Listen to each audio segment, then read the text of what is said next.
Ladies and gentlemen, I'd like to call our meeting to order. Please stand for the invocation. Pledge allegiance.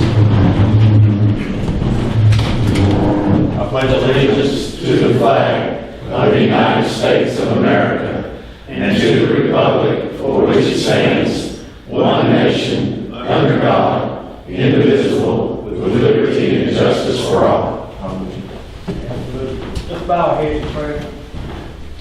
Our gracious and kind Heavenly Father, Lord, we are gathered here today and we're humbled by our ability to do so. We're actually humbled by the presence of yourself being here, Lord. We ask that you'll watch over this meeting tonight. We ask that you'll be with the individuals that couldn't be here tonight, regardless of the reasons. Lord, we ask that you'll take care of those individuals. We ask that you'll watch over this board tonight. You'll give them the wisdom and courage to make the decisions that are humbling to your eyes, Lord. We ask that you'll give everybody safe travels as we leave tonight, and we will praise your name forward. Amen.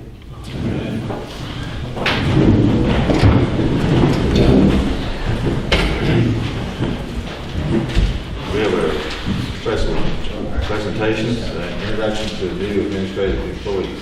It's always exciting to be able to introduce new employees because it means two things.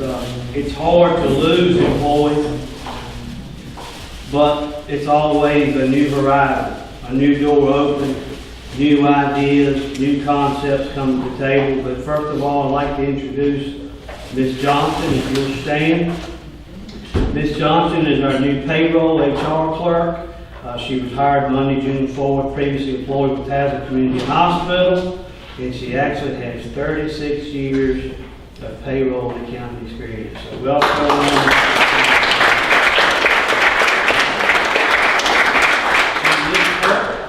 Is Ms. Hurt here?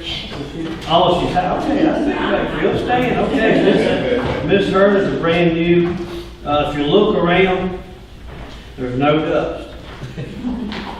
All right, now don't look at the vents or nothing. She can't reach those. But she was hired Monday, June 11th. Previously employed Tazewell County Public Schools as a cook. Still currently cleans various banks at night. I think the mayor, she may actually work for you guys. So let's welcome Ms. Hurt.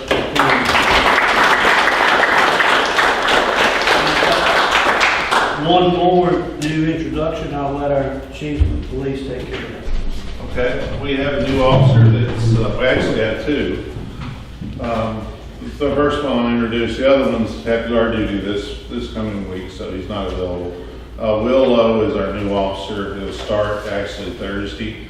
He'll be going to the police academy, so we're looking forward, and Will's actually, can't wait till we actually start coming to being a regular employee.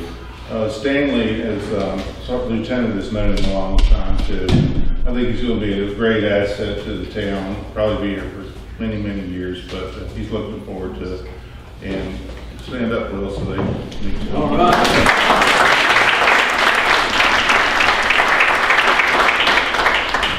We have the town council, welcome aboard. Next on the agenda is recognition to Scott Cole.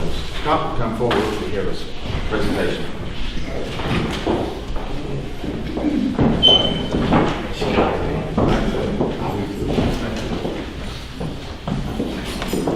This is presented to Scott Cole in recognition of his outstanding service and dedication to the town of Tazewell and his commitment to our citizens and prosperity of our town. Serving in the town of Tazewell as a member of the Industrial Economic Development Authority from March the 10th, 2015 to April the 10th, 2018. On behalf of the town council and town of Tazewell, recognition.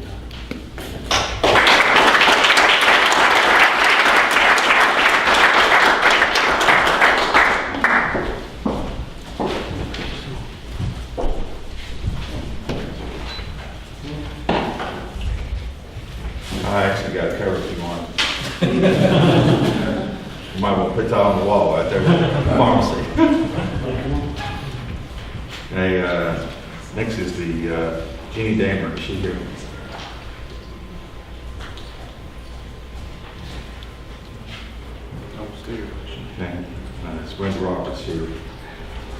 I'm on her behalf. Okay. The Tazewell League has had the pleasure this year of hosting the state boys senior baseball tournament. That tournament's going to be held July 5th through July 11th. There's 16 districts in Virginia, and you know, if all 16 districts participate, it's going to bring a lot of people into town, a lot of revenue into town. We're also trying to use this as an opportunity to showcase our area, showcase our facilities, and try to make this not just a state tournament, but also to hold some other baseball tournaments as well.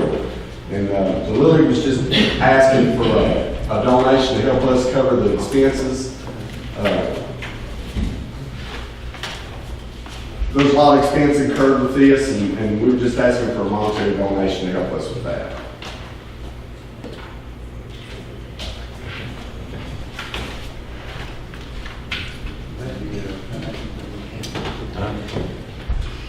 Can we discuss some new business? Okay. Yes, sir. Okay.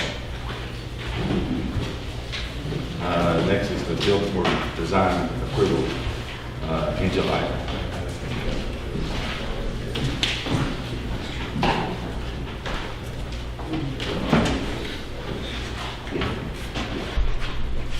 The last time that I was here. I'm sorry. It's fine. It's been called a lot of things. We did a donation request asking for funding for the billboards for the Visit T-Town hashtag.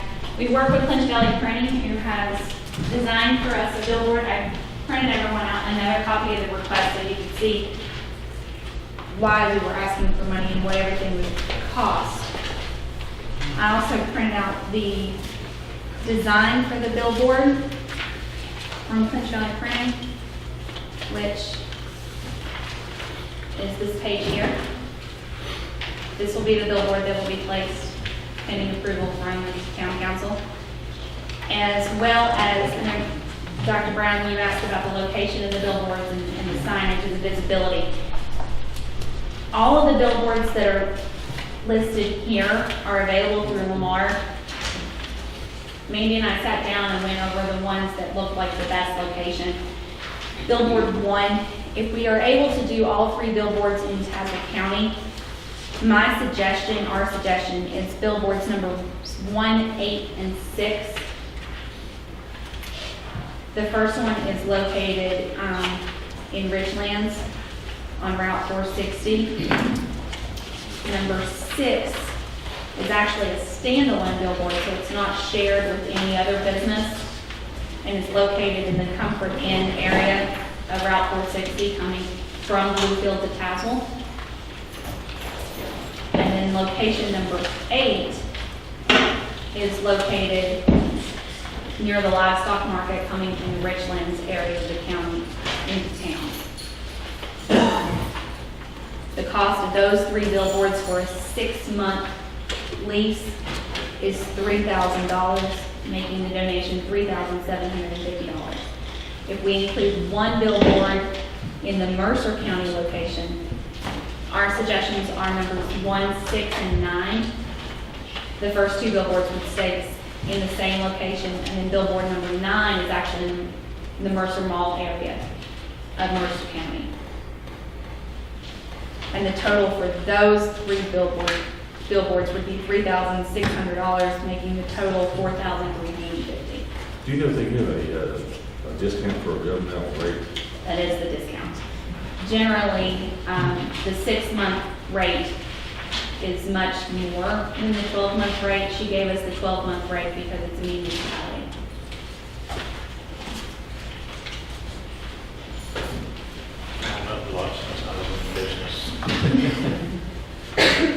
I agree. I was actually rather in shock at how much they cost, but that is with the setup and the printing of the actual billboard. There's a $100 printing fee for each billboard, unfortunately.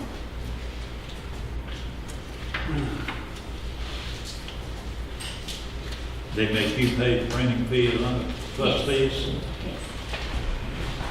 There's a $100 fee for each billboard. So while the billboard rent may only be $900, there's a $100 setup fee for each one.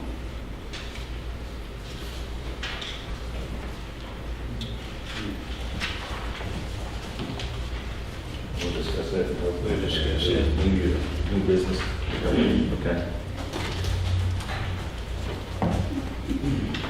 And next on agenda is Todd, take your presentation. Yeah, I want to talk to council a little bit for those, I know some of y'all are actually out of town. But on the flooding that took place on May 26, 2018, and for those that were in public works or the fire department or any local government rescue squad, we're all familiar with it. And the irony of the flood and how it impacted not only the Commonwealth, but several other states around us, Tennessee, West Virginia, Kentucky. But that particular flood on that day, the wind was zero. And those storms are unexplainable by method of how they hovered. So you could have been across the divides and the sun would shine. And you came to Tazewell, and on the south side or east side of Fincastle or Tazewell Avenue, it was pouring down the ground. Or on the peak, for a period of time, you could look at the peak, and it was being devastated, which we knew where it was going to end up at. The mountain coming out of Dial Rock was pounded. Some reports, our local landfill had, I think it was 2.75 inches. Some of the other local measurements were north of 4 inches. There were some that hovered around 3 inches. So there was no rhyme or reason to it, but I can tell you that the impact that it had in this community was north of devastating. And the tax dollars that have been spent have only scratched the surface of what's going to be spent, just because of that flood right there. The flood wave, the flood fringe, the flood zone were all impacted. Culvert systems such as the two in the Dial Rock area, Maplewood that we just replaced. Those of you who drive Maplewood last summer all met a 210 criteria, which is a 2-year, 10-minute duration storm, which is a designed storm for culverts. Thompson Street, which went from a 12-inch pipe to 2 concrete oval pipes, were all devastated. There were driveways washed out in just ditches that were, where the vehicles could not, even be removed. Approximately, at least one evacuation off of Tazewell Avenue to the Carline area by the fire department, 12 from the trailer park that we actually, fire department actually rescued. So the trailer park, there were 4 children and a mother that were rescued from a submerged vehicle in the McCann's parking lot.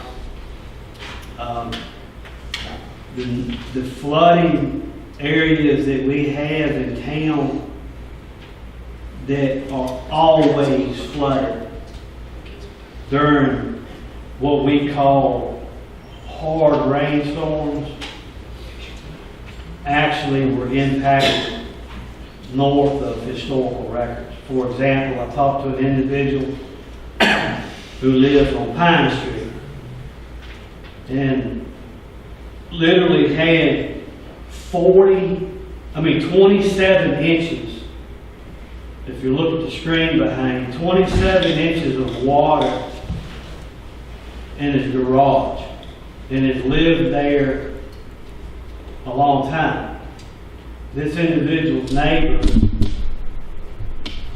in this picture lived in that area for 41 years and said it was by far the worst rainstorm that has ever came down Laramie Lane. Ever. Now, he's been there 41 years. I didn't say that, he said that. However, other parts of the town that qualified for a federal declaration in 2001 was not impacted at all. Carline was hammered, Texas Street was hammered, Elk behind the courthouse. There were bridges, personal bridges that were built across streams that were, you could skip across that had unbelievable quantities of water. There were culverts in town that we've replaced using modern engineering over the last 5 years. It was devastating. Totally devastating. It wouldn't have mattered how big it was. It wouldn't have made any difference. The water was all the way on the road in Denver.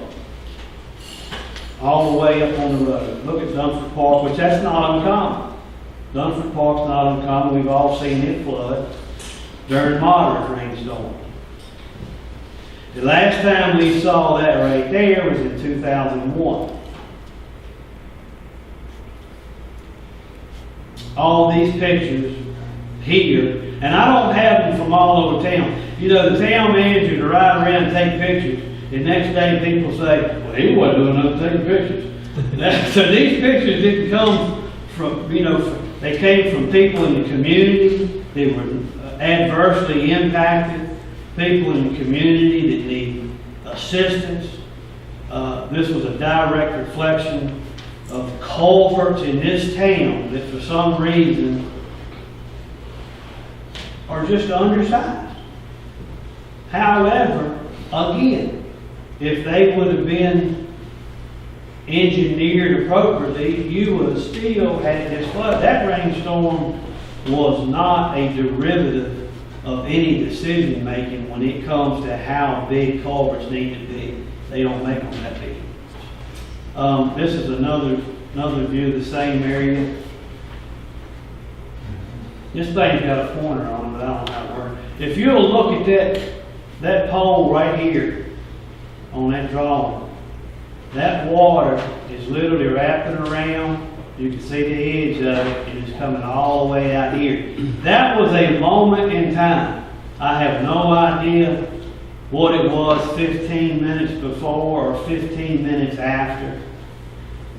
We had assistance. I can tell you by the colors, that's the Bluefield, Virginia. That was Bluefield, Virginia responding to us.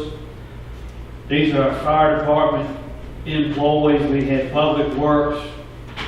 What do you do when this has happened? There's nothing you can do but knock on a door, and you can't get them all. You can't get all the doors. Try to ask for assistance. I know the fire department especially stepped out and the services that they rendered. And there was a lot that needed help that obviously we didn't get to. A bunch. This is Harmon Street. And once again, I want to make it clear that nowhere near all the areas that were adversely impacted are on these little few slides here. I don't have look at that. I don't have them all. I don't have nowhere near all of them. This is below Main Street. Anybody familiar with picture where that bridge is, across from the store. If you'd went around on the other side, maybe to the school board building, Yeah, that creek coming out from under that property there yeah. was just like a great big gusher of Oh, mud. it was pumping up through the culvert. Yeah, but it was just like a big bus coming out as heavy, as hard as it could come out of it. Yeah, this is an area right here. Vanguard is actually up above here, but this is Texas Street. And the houses on both sides of the road on Texas Street, this is the same little bitty creek that goes out, comes out at Ramey's and ends up in the Clinch and runs through town. But that area is federally mandated. It's actually not local, state.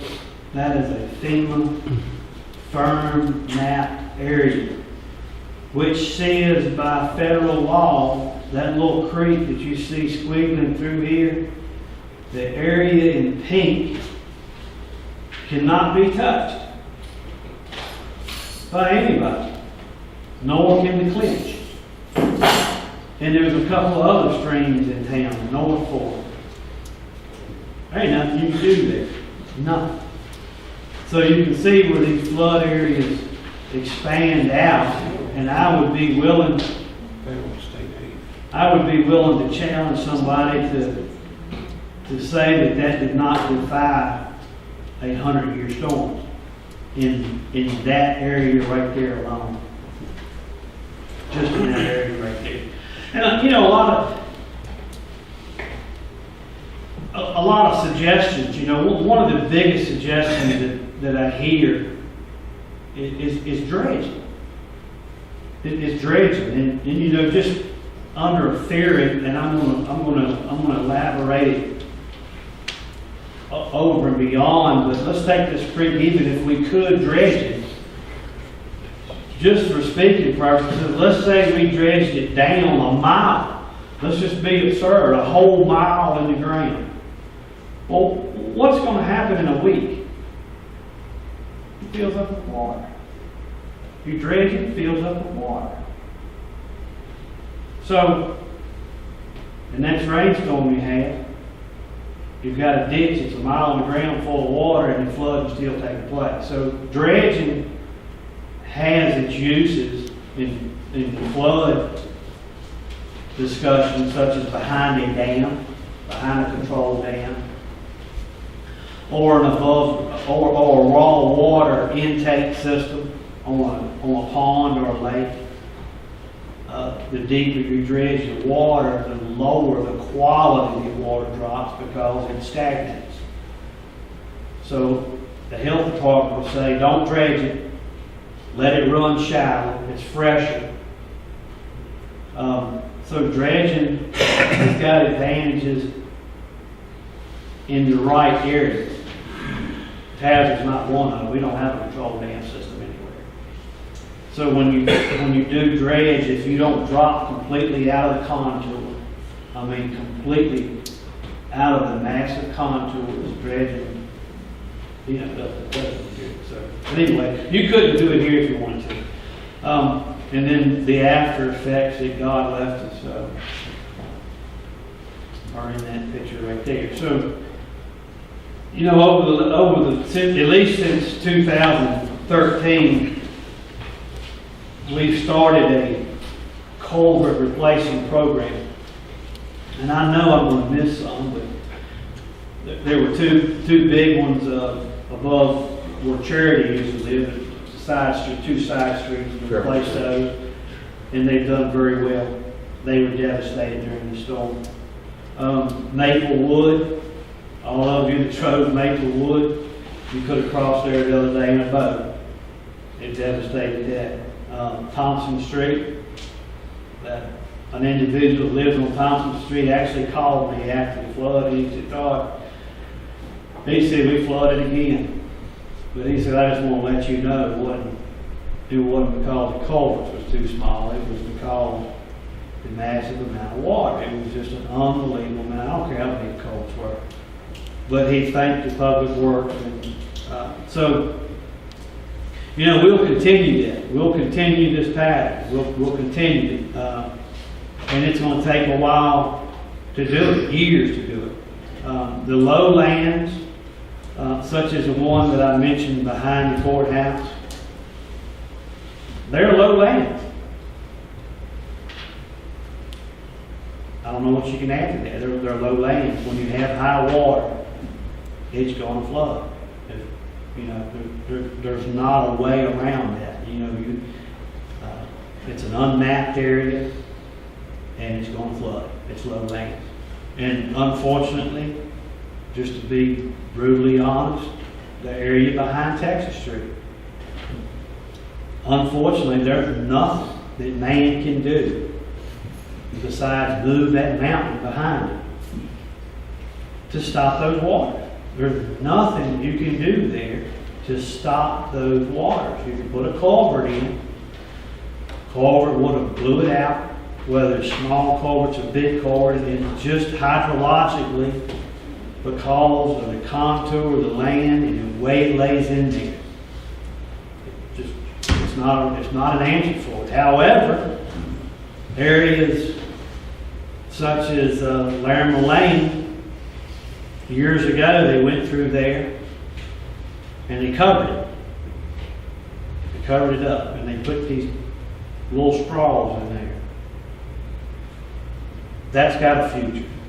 That area, you know, there's things that we can, in time, do in there. Bosco, Carline, there's things that can be done.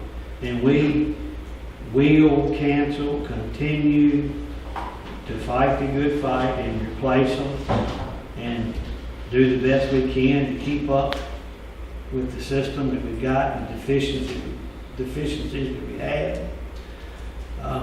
We'll continue to work on it. We'll continue, but I'm not going to try to put lipstick on it or make it look any better than what it ever is. You know, some of these areas in town that we've got, you know, defy the laws of fluid dynamics to solve it. It's just not. It's not. It will always be that way. Any questions? That's all I've got. I just want to kind of give you an update on where we're headed, where we're going, what we want to do, what we can do, and what's possible. Is there any type of grant or something like for the people in town to collect something to redo the property, fix the property back up? Most people that have mortgages, David, that are in a flood area are required by law to have flood insurance. So they are protected if they're in a flood area. Unfortunately, some of the non-mapped areas, such as above Texas Street, the homes that may reside above that cutoff line that I showed, there's nothing available for them because it's not a FEMA flood mapped area. What about Blacksburg Street? Blacksburg Street, I don't know if it's mapped or not. Chris has got it, we can take a look at it. Really? But still, homes that are located within that area right there, and I don't mean on Texas Street, certain percentages of the town are actually FEMA mapped. They're FEMA firm mapped. Which FEMA says they know that those homes are right there. They know that each one of those homes are in there. So they can actually purchase insurance. They can purchase insurance in that area right there. These individuals that are east of this, unfortunately, it's not readily available to these. So to answer your question, you can purchase it from a secondary, but to be recognized by FEMA, it's got to be in a FEMA firm mapped area, and there has to also be a federal declaration to recognize it. Every house on Blacksburg Street that's south of the road is in the flood plain. And Mr. Mitchell at the far end is touching floodplains to these in the floodplains. So, yeah, there are remedies for those individuals that have those homes that are located in those low areas. To answer your question, yes, there are. But is there any grants that the federal government are going to give you because you're in a floodway? No. Assistance under a federal declaration is different. But there was no federal declaration recognized here, nor was it a state declaration, nor was it a local declaration ever declared on that storm. I don't have an answer as to why that is. I do know why, but like I said, you're on one side of town, there was nothing. The other side of town was getting devastated and hammered. So there's got to be a certain percentage of the locality for the county to recognize a local disaster. Which order does it go in, Todd? Well, you got to do it at the local level. And then you have the state. The state steps up, the governor will step up and request the federal government. And the federal, obviously the president has got to issue a federal declaration for those areas that are impacted. What's the time frame? Oh, it ain't gonna happen. It's not gonna happen on that storm right there. I mean, if something happens. You know, if it was a federal declaration, within 48 hours, you know, I've been through 3 of them. I've been through 3 federal declarations, and they were all within 48 hours declared. And you know, the devastation this time surpassed some of those federal declarations that I've seen in the past. But it was, you know, it was zoned. It was just, those storms just hovered over a stream where over here it may not have been, it was just, I don't know, it was interesting. Like the wrong word, but it was pretty Is there sad. anything that we can get to sandbags or something for water, I mean, floods like this to break out and help? Not like that one. Sure. There's nothing that could have stopped that. Well, You know, what we learned in the past is everybody that's in a flood-prone area, they know it. They've been there, they know it. They know they're there. A lot of them have that set up ready. They have those sandbags. Had we known about it, had we known it was going to be that devastating, you know, there's other declarations we've had in the past, we were prepared. You know, we were set up. But there was no preparing for this one. You could have had all the sandbags you wanted. Well, I can understand that. I mean, if it's something that we can gather up to help the community that's in need. Absolutely, and every phone call that we have received, you know, we tell people, let us know how we can assist you. If they didn't call, we don't know it. The fire department has pumped basements out. You know, we've done everything that we can do within our power to respond to the individuals that have called, or either we are planning to do that. So,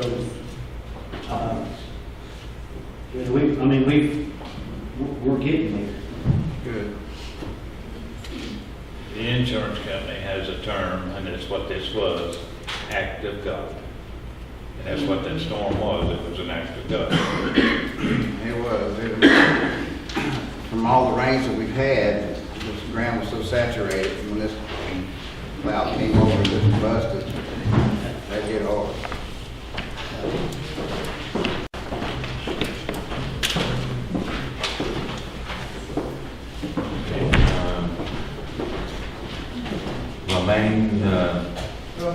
Romeo, come forward.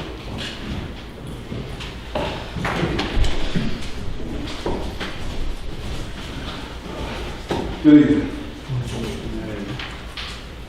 This is, just for our record, can you give me an address? Oh, come on.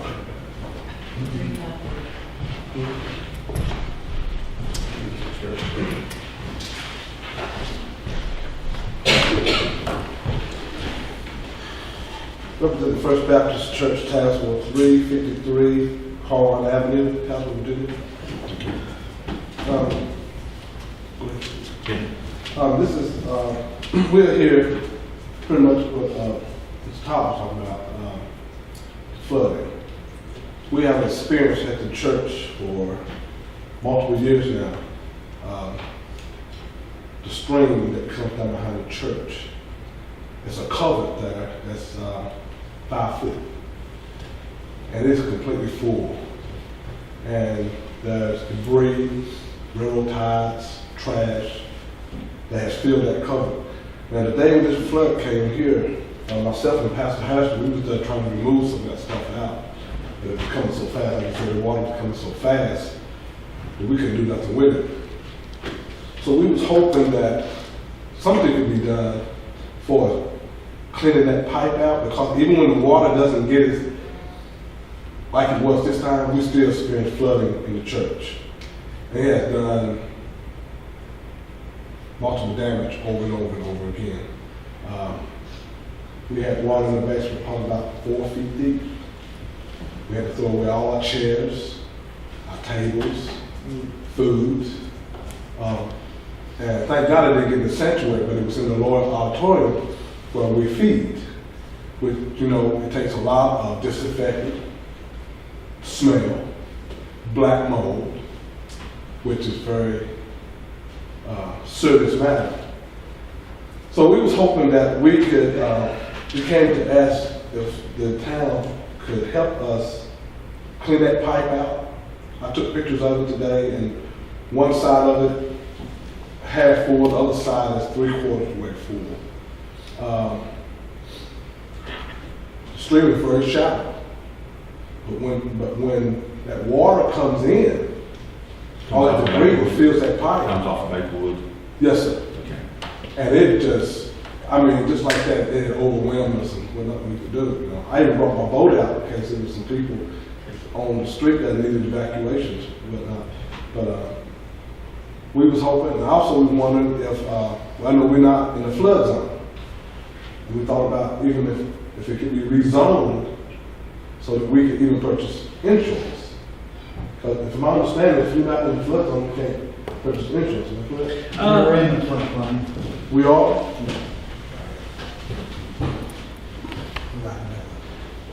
Okay, that's good to know. Okay, we didn't know that. Okay, and also, if we got that stream cleaned out, if we could build a wall. Now, I was in the flood in 2001 and I lived in Bishop. I had a house that was 6 feet off the ground. They still got 21 feet in my house. I lost a home. I lost $30,000 worth of music equipment. I lost a pickup truck. I lost animals. And it's a bad thing. I mean, completely destroyed my home. So we're just trying to rectify. I understand what he's saying, because the water come like it. I mean, and really there's nothing you can do at the present time. But we're trying to do some preventive maintenance, something that maybe would prevent us from getting all this flood water. But just about every time a hard rain comes, we get water in the basement. And you can see it where it pours in from. There's only one drain from the street there, in front of the church. And this small drain. What about from on top? Storm drains on top Yeah, of the main highway. yeah. I'm not sure if it's one up or not. Yeah, you know, and he's right. We'll take a look at it. And there's a couple of areas in town that we're going to be doing a hydro and hydrological study. That's what it's called. And we'll add it to it. Okay. But that maintenance issue, absolutely. We'll do everything we can to clean that out. It's interesting the way the state looks at streams. For example, the Clinch River does not belong to to the governmental entity of the town of Tazewell. As much as I'd like to go in there and clean it up, even when trees fall across it, the federal government says, no, that's not your trees. That belongs to the people, or the Commonwealth, because it's a navigable stream. But we pull them out, and we will continue to do that. And what we do, cancel, is we have the landowners just sign a waiver because it's personal property. It's personal property. However, that one, I believe that's on limited access right there. I believe it is. We'll take a look at it. We'll take a look at it. And would it be a problem with us building a wall? We'll look at that one too. Okay. Wall might block it from getting in. We'll look at it both ways. Okay. I'll absolutely. Thank y'all so much. Thanks for coming. Since no one else needs to speak, we'll move on to the agenda. And we have a motion to approve the minutes of the work session of the council meeting for May the 8th. We have a second. Second. Any additions or corrections? Hearing none, call for a vote. All in favor, say aye. Aye. Motion carried. Next is approval of the financial statements and financial report as presented. Have a motion to that effect. Make the motion. Have a motion to have a second. Second. Any additions or questions? Hearing none, call for a vote. All in favor, say aye. Aye. Next is the town manager's update. I'm sure you got most of it there, but Yeah, I've got a whole lot of updates to give. The biggest one, I guess, is positively impacting North Tazewell, but the bridge over there is about done. The bridge is about done, so looking forward to that completion absolutely in the next couple of weeks. A lot of other updates, but that's all I have at this point. okay. That's the bridge at the front bureau, so. Okay, next is planning commission committee, Councilman Murray. Planning Commission did not meet this year, or this last month. Our leader was on vacation. All right, next is the train depot committee. We're pleased that the work is underway on the train station restoration. They're making excellent progress. We're going to have a meeting of the train station restoration committee this Thursday at 6 o'clock at the Historical Society at the end of Main Street. We're going to get a report from Barry Rakes, who is our architect. We're going to get a report from Todd Day as our manager. And we're going to talk about exhibits and so forth that will be in the restored station. Anybody who'd like to take part, welcome to come. The work is proceeding pretty quickly, I think. Okay, next on the agenda is unfinished business. It's the second reading and approval of the budget. Be enacted by the town of Tazewell that the following sums of money are hereby appropriated for necessary functions for municipal government of the town of Tazewell for the fiscal year beginning July 1st, 2018 and ending on June the 30th, 2019. We'll do three separate votes. First is the general fund. The proposed revenues is $5,128,294. Proposed expenditures are $5,128,294. Do I have a motion to adopt the general fund budget? I make that motion. Second. Any additions or corrections to the budget? Hearing none, call for a vote. All in favor say aye. Aye. Motion carried. Next is the water fund. The estimated revenues is $1,468,530. Proposed expenditures, the water fund is $1,468,530. Do I hear a motion to adopt the water fund? I so move. Second.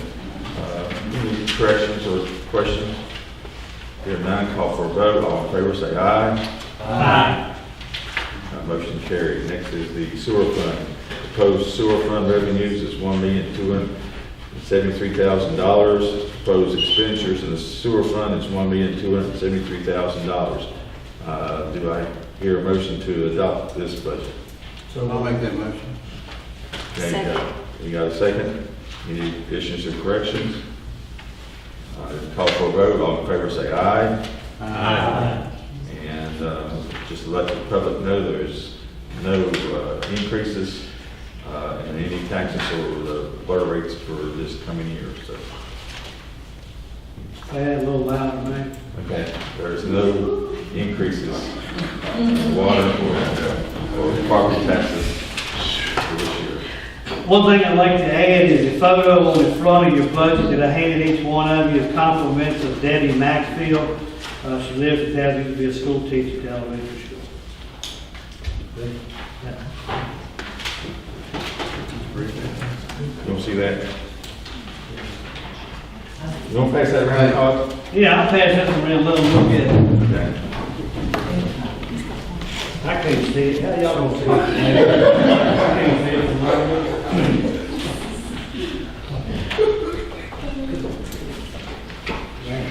There's two things in Tazewell gets photographed a lot. One of them is Lincolnshire Park at the lake, and the other one is Main Street. It's, you see the pictures and you just overwhelmed at the view of those two places. Okay, next is the donation request from the Tazewell Little League. I'm gonna let Josh Roberts have that. There is no sign down there. That's the We do regular, not have what they send out there, regular. No, we don't have signs. For sponsors, only or signs. Yeah, and that's all that was. If you'll look, I think she attached a copy of the tournament schedule that it'll be downloadable for everybody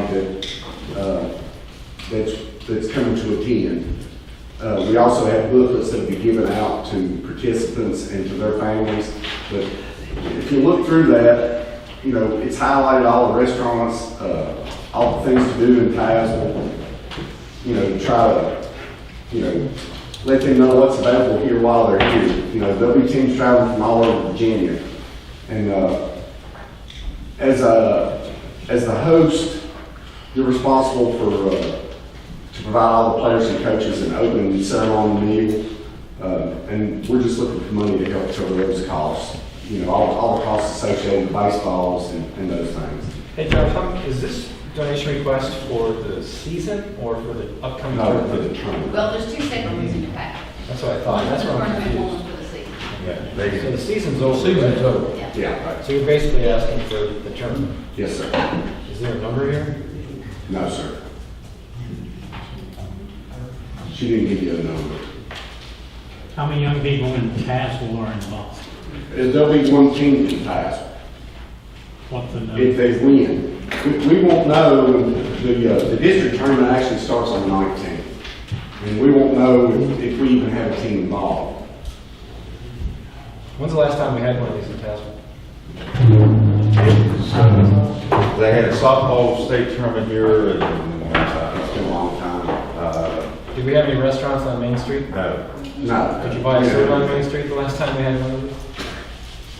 We don't have I'm any. thrilled that it's here. I think it's a great opportunity to capture tax dollars from out of our town. So that we have to And raise they taxes. can charge. Yes, we will charge admission. The way that usually works is $5 a person for kids 12 and older, or you can buy a tournament pass for $20 a person. Also, this is kind of a prequel to, we'll be hosting the Junior League tournament in 2020, which is this group here is 13, 14, 15-year-olds. The Junior League tournament that we'll host in 2020 will be 12, 13, 14-year-old group. You know, we're hoping it'll be really big for Tazewell. You know, this is a draft. I mean, we're willing to add any business or any restaurant that we don't have listed in there, you know, to the schedule, just so people will know where they can come and where they can eat. We don't, I can't find it in here. Did you give us like a budget of what your budget is? No. No. So is this for the teams to travel if they make their This is to help us cover the cost of hosting the tournament. Putting Ceremonies and things like that. This is, So you have a budget, you must know what the cost is going to be.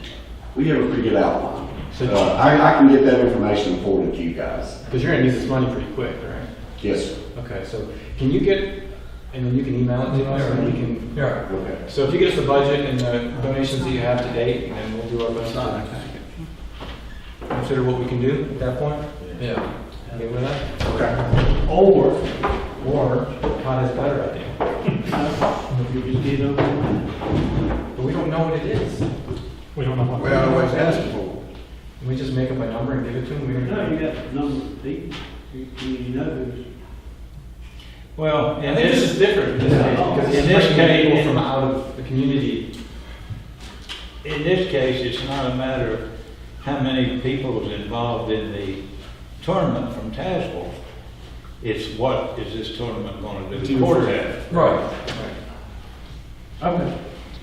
And beyond that, because people come here and they have a good experience, and they eat in our restaurants, and they go to our aqua parks, and they do whatever, and They come back. they come back. And they spend more money here. It's sort of like the Billboards. big baseball field out there that, Well, that's where they're playing at. That's where they're playing at. It's down to. At the high school or middle The school. middle school. This one has. That's for baseball field. I thought we already donated. That's on the school. But this is. So this tournament's gonna be at the middle school? Yes. Yes. You have no idea off the top of your head what you think the budget is. No, I'm sorry.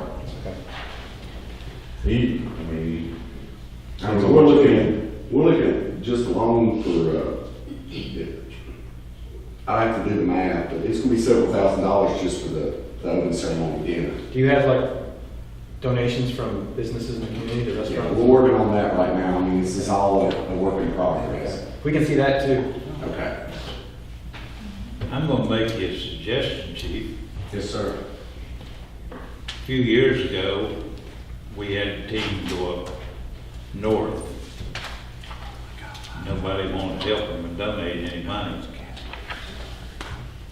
So I suggested they set up a little old $100 tickets and give away $1,000.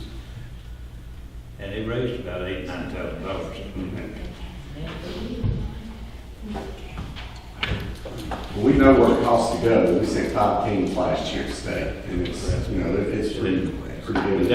They did very well on that, and I found over the years in dealing with the Rotary Club and places like that, that these tickets will sell good, and usually if someone will take a little energy and go around to businesses and business owners,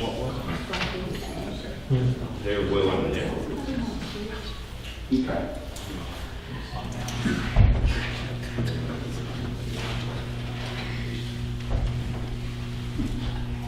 Thank you. Okay.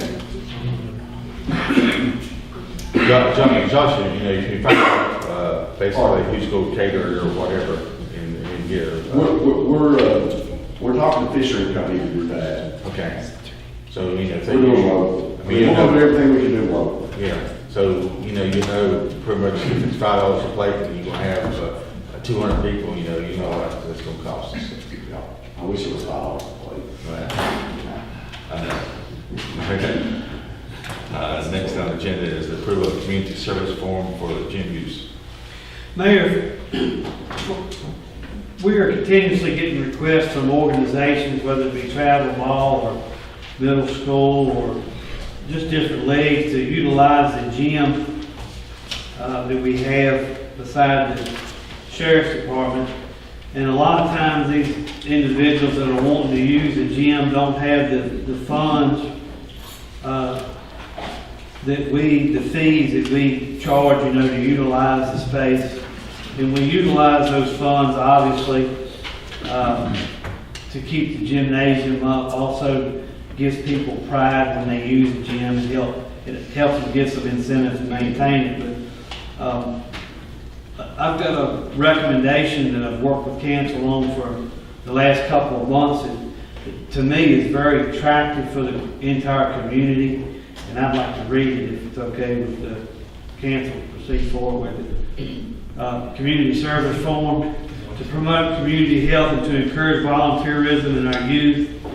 The town of Tazewell has established a system that for every hour approved community service, a group will be allowed 4 hours of free gym time.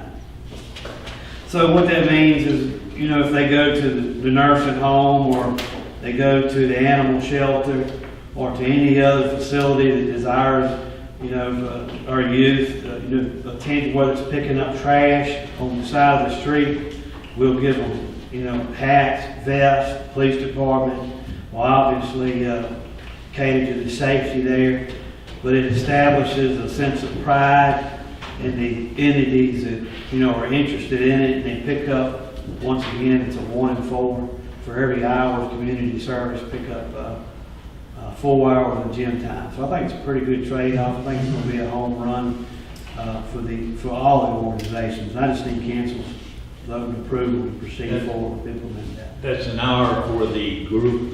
It has to be at least 75% of any organization that participates in the volunteer. But it has to be just for School age, yes, just school age. I'll make the motion. We'll use them to clean out the river.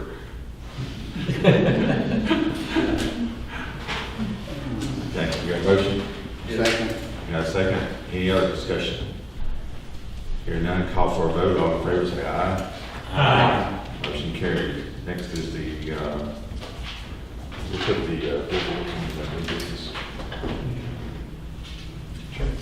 All right. Next is the, on the new businesses, Lincoln Shire Lake water quality discussion. Explain something.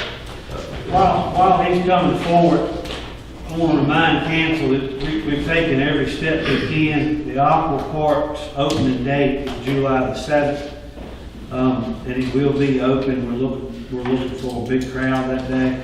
And we've taken every precaution we could, not in just the water, but also the sediment that lies below. And I thought it'd be good to have a professional, somebody that's got a class 1 that can read that information when he comes back, and also interpret for council and give that report.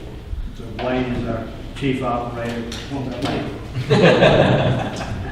All right, what I have in front of me is the results of the sediment test in Lincoln Shire Lake.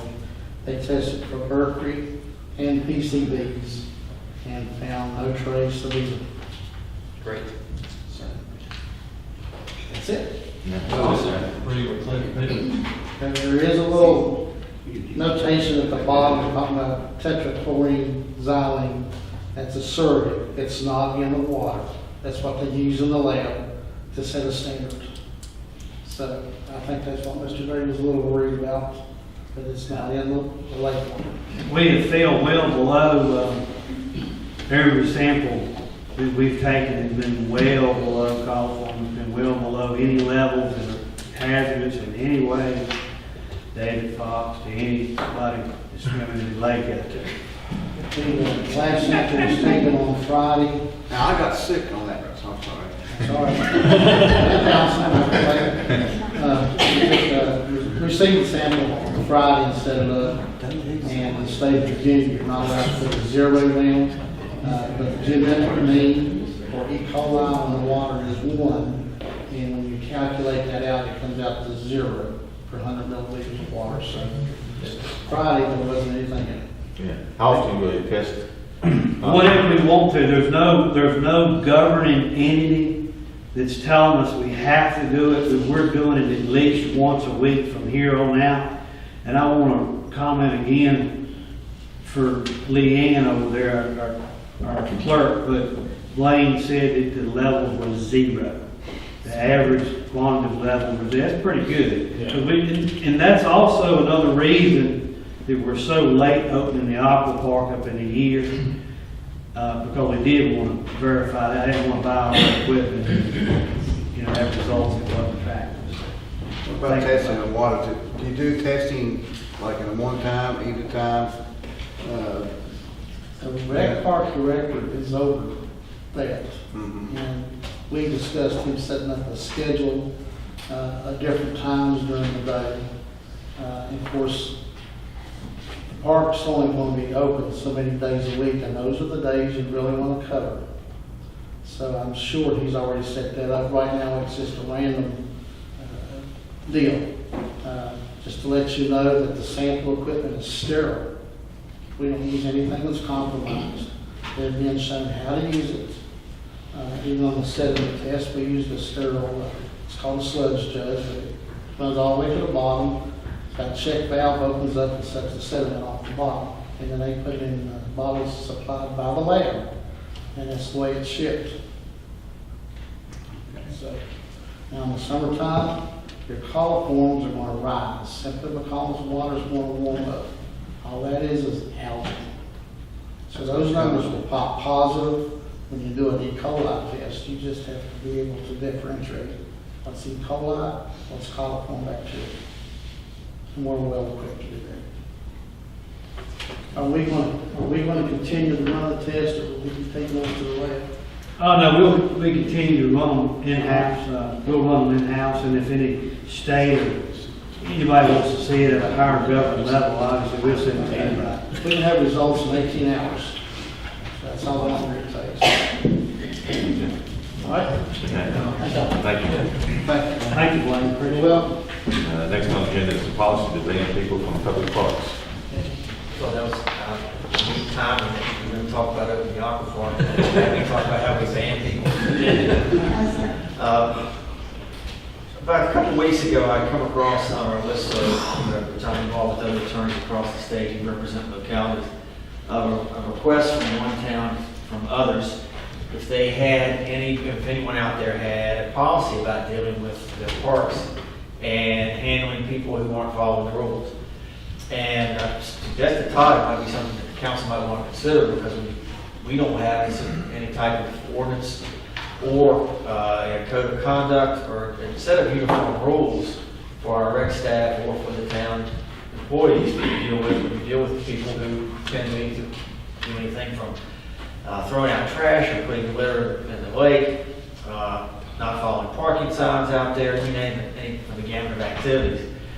And so when I sent this to Todd, looked at, there are several localities in the state that actually have adopted full-blown ordinances to deal with delegation of authority from the director to the town police department to be able to, one, come up with a protocol of behavior that has to be followed. If someone violates those rules, how the rec director handles it, or his designated parties to the council to deal with any type of people who violate the park rules. Designating the town police department to issue no trespassing citations or warnings for anyone who then violates is determined to be suspended, comes back on the property when they're not supposed to be, like the gym, not just Lincoln Sharp Park, but any town property, whether they're using for any type of outdoor activities or indoor, and they're not following the rules. So what I would at least be suggesting to council is the possibility, or at least the consideration of having me to prepare, in addition to our town code, for a code of conduct, so to speak, for dealing with public parks, activities in public park here, Lincoln Shire being one of them, for purposes of handling a uniform way of handling any type of disruptive or improper behavior in our town property. I'll make that motion. There's one case out of Lynchburg, isn't it, the code? One of the examples that I received actually was very helpful, was from Lynchburg, the other was from Winchester.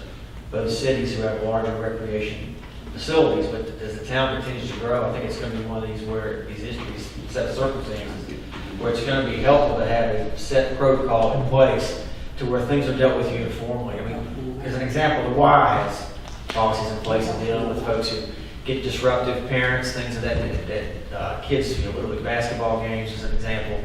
I know I had to deal with it when I was a coach years ago, and there really wasn't any more authority than what call the rec director, kick them out, tell them they can't come back anymore. But then if it happened again, what do you do with it then? And I think if you had a uniform policy in place through an ordinance to deal with that sort of proactive before it does happen, I think it'll be better in the long run to serve the efficient running of the aqua park, Lincolnshire as a whole, the gym, any of your Little League fields. I think it'd just be very helpful to have that in place. So I'm not asking that you ban everybody. No, it's not. Just that. Just need a motion for Brad, David, for Brad to work on an ordinance. Make the motion for Brad to work on the ordinance. I'll second that motion. Yes. Motion and a second. Any other discussion? Call for a vote. All in favor, say aye. Aye. Next on agenda is fishing request from Councilman Fox. Yes. Well, there's some fishermen out there at the lake would like to have some nighttime fishing after the 15th this month. And if the manager would write a permit for nighttime fishing, and that will give the fishermen out there on nighttime to be also watching the lake. People coming out there, if they come out, then we'll contact the police. Chief, y'all close to the there's park a- area. So it's about time. Two other things I'd like to bring up is the reference to nighttime fishing. Catfish in the yellow carp. That's the yellow carp is like, when they're on the bottom, they're tearing up what's it, the weeds, grass, or algae, get the algae going. And that's good for the yellow carp. We figure out how much it costs the yellow carp in the water. The state stocks that price. State checks it periodically. We can also pay to have it done between the normal check.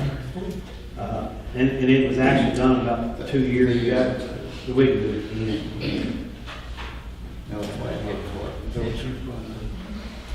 Mr. Fox's request is for cancel to allow night fishing on July the 15th. One day? Just one.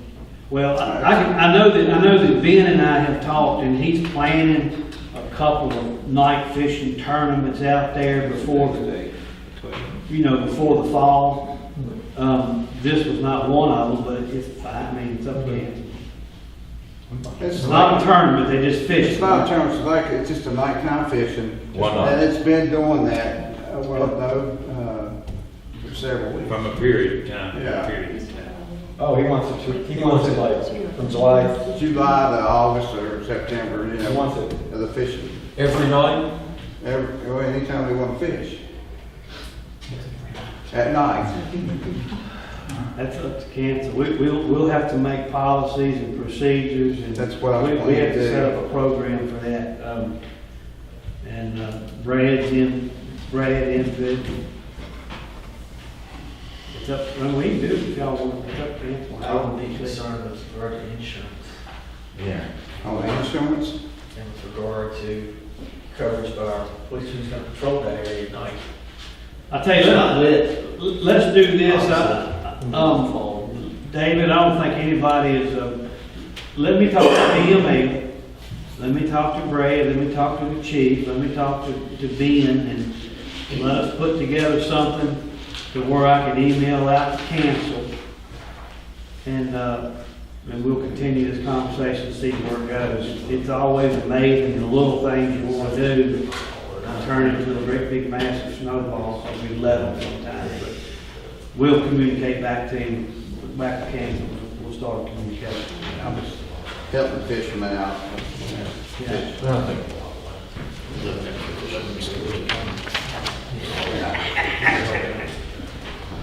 All right, we'll move on to the donation request from this is the football. Yes, we are.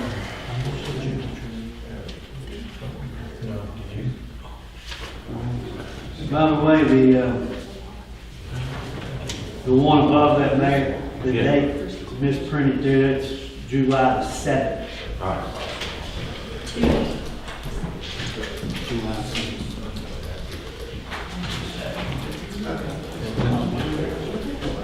What time is that? What time? Are you publicizing that? I mean, We're, We got a big banner out there in the Lincoln chair that says, coming soon. yeah. So we're just starting, Anthony Brown to advertise, so you'll hear more about it. But you advise us, I guess we're gonna have a grand opening. Yeah, but you gotta worry your babysitter. I won't be there then.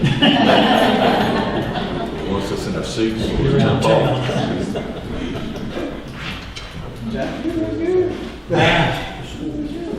I ain't looked good in the bathing suit since I was a kid.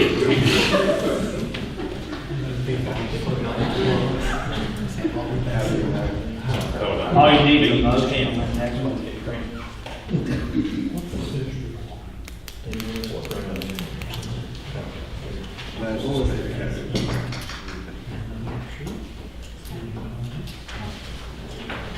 So what are we doing? Well, see you on the donations list, football sign. We do that every year.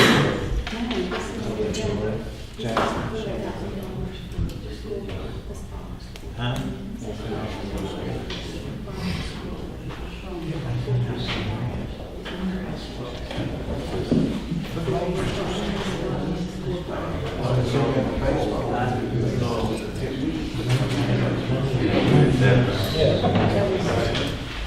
we just did baseball field, right? Baseball time? If you don't have a motion, proceed forward. Yeah, let's move on. Okay, all right. Business videos.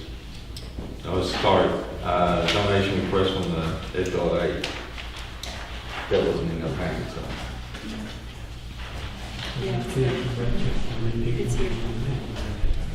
How many kids are going on that trip? But they did. Seven. What's the number? What's our number? I feel like 1 to 10 is 50 to 200. Make a motion, give the FDLA $200. I second. Motion and second, any other discussion? Yeah, we've got the All in favor say aye. Aye. Okay, next is the business videos. Okay, I'm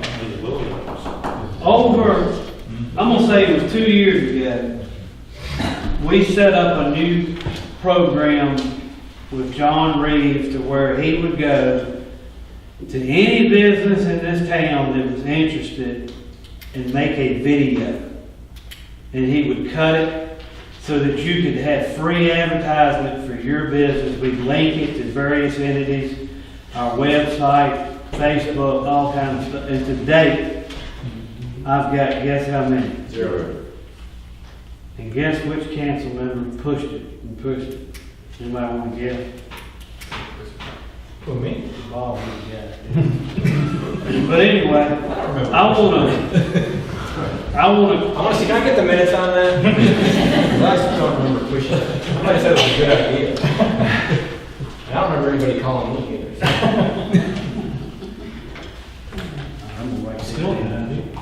So anyway, I just want to remind council that that's still out there. Anytime you're talking to any of your businesses in town that you have. Don't you think it looks bad if somebody from that council is the first person to do it? Well, no, nobody else has done it. We will advertise it again.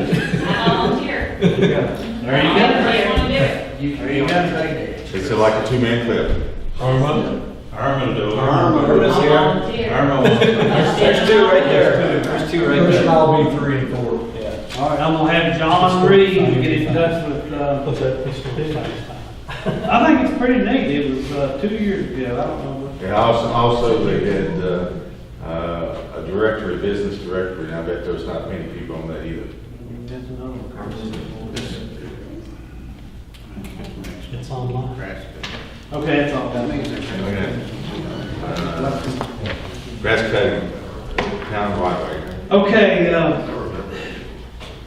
Brad, you might want to hear this. Sir, back in 2014, the Planning Commission recognize an issue with individuals in town that for whatever reason chose not to cut the grass all the way up to the pavement. So you drive around town and the yards were looking really well, but between the sidewalk, sometimes there was no sidewalk, and the road, the grass was that high. So there's ordinances out there about maintaining sidewalks in front of homes. You know, we take care of them the best we can. Yet we still have people get on Facebook, talk about the gravel. It's on the sidewalk in front of the house. I've not figured that one out yet. But when it comes back to the grass, Planning Commission unanimously brought it to council.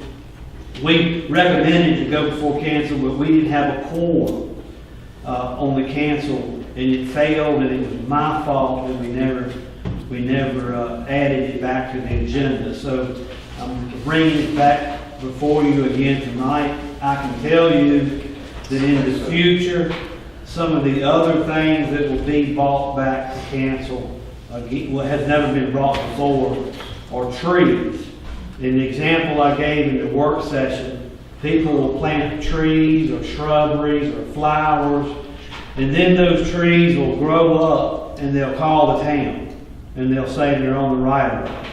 Or you buy a home that's got a massive tree there, or pine trees or what, and you call the town because it's on the right of way, and you want the town to cut it. I get these phone calls all the time. That's a tree on town property, right? It is, trees on town property. That's exactly right. But the property owner planted it.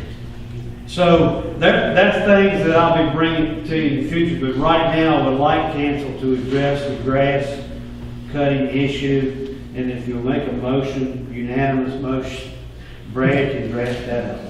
What, this, you talking now? I'll make that motion. Hold on. I'll second. I'm making the motion. Got a motion and a second, now we got discussion, okay? Yeah, I got to discuss on this. Now, you talking about the grass on the side of the road and the wall of the residence?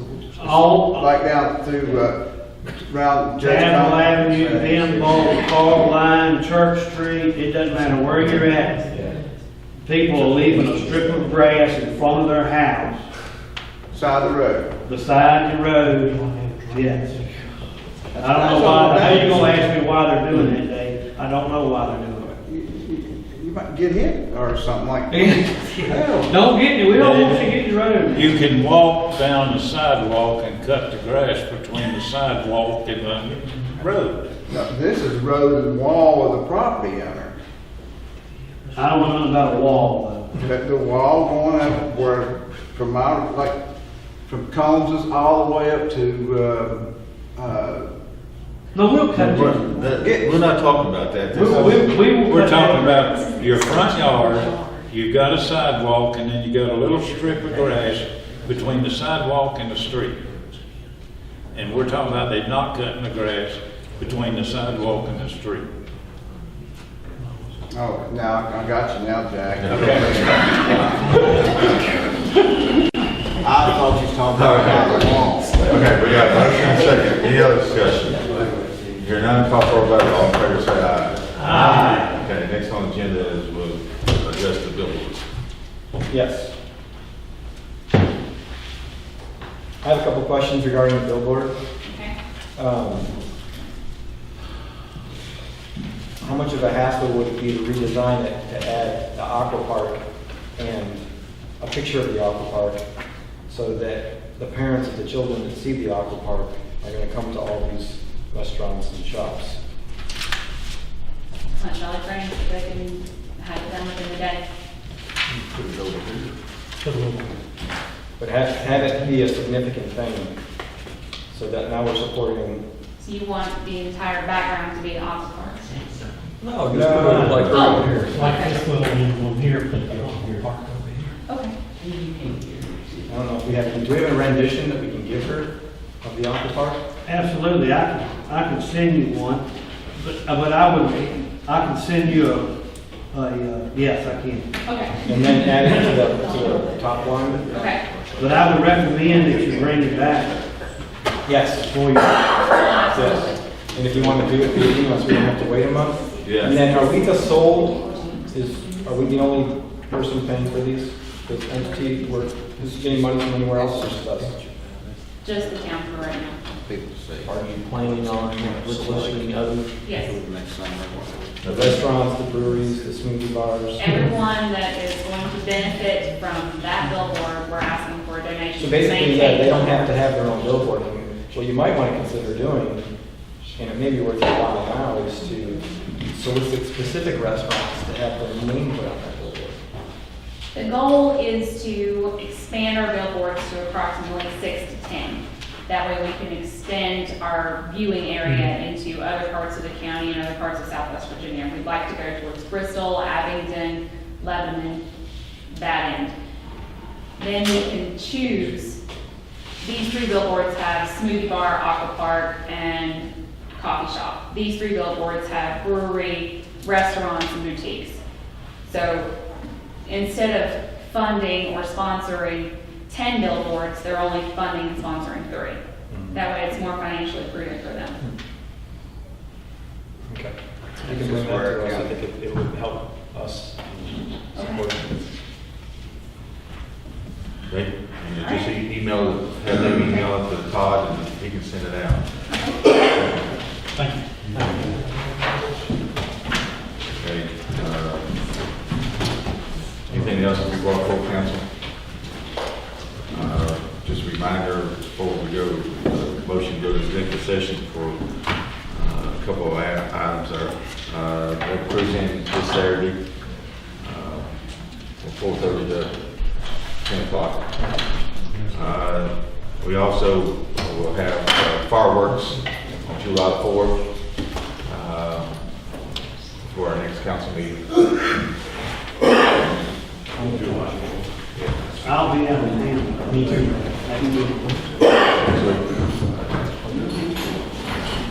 So I have a motion to go to executive session for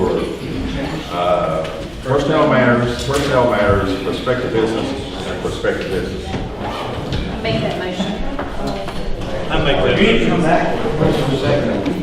I'll second it. All in favor, say aye. Arma, you have something to say? I'm just going to report on Main Street, moments. Okay. Yeah, that's fine.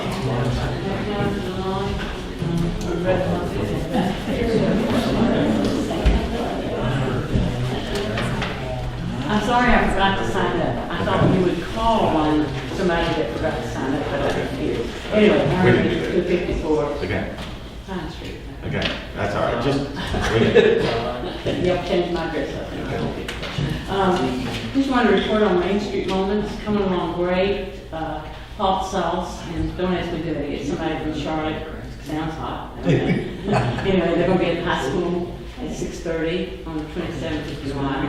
That will kick off Main Street. And then, we've got vendors, we've got Historical Society doing tours for us, and we've got a bus that's going to do tour of town right there. And we've got several craft vendors. Food vendors have not been too anxious to come, and I don't know why, but anyway, we'll find somebody. We've almost met our budget of $9,000. I think we like about $650, and we will have our budget met, which is a good thing. Talking one little item about the farmer's market. You know, the town council decided they'd move us around down behind the jail, which was fine and dandy, you know, that's just great. But we're after the county to maybe give us a little bit of property down there, then we can file for a grant. Because you can't, we got turned down on the grant for the simple reason we didn't have any property. So we're trying to talk the county into giving us a little bit of property, and then if anything's ever happens to the farmer's market, then they can have the property back. So I think we'll be able to make that happen with your help. So That's a good deal. we also are going to have some billboards down there. One can be at Pound Mill. I don't know if you've noticed, Main Street Moments has been up all year. And I called to see get new billboards, and they told me they only had 2 billboards. So I don't know where you work on, who Angie's working with, but they told me they had one at Landmark Food and one down there where we already had. And we're getting air billboards for $100, one of them's a month, and the other one's $75. And I think it's great what this new group, Tazewell tomorrow, I think, is doing. I just wish we could all put our eggs in one basket. It's real hard when we've just got 1 or 2 groups of people that we draw our funding from. This makes it really difficult. But anyway, on behalf of Tazewell today, we sure thank you for things you've done for us.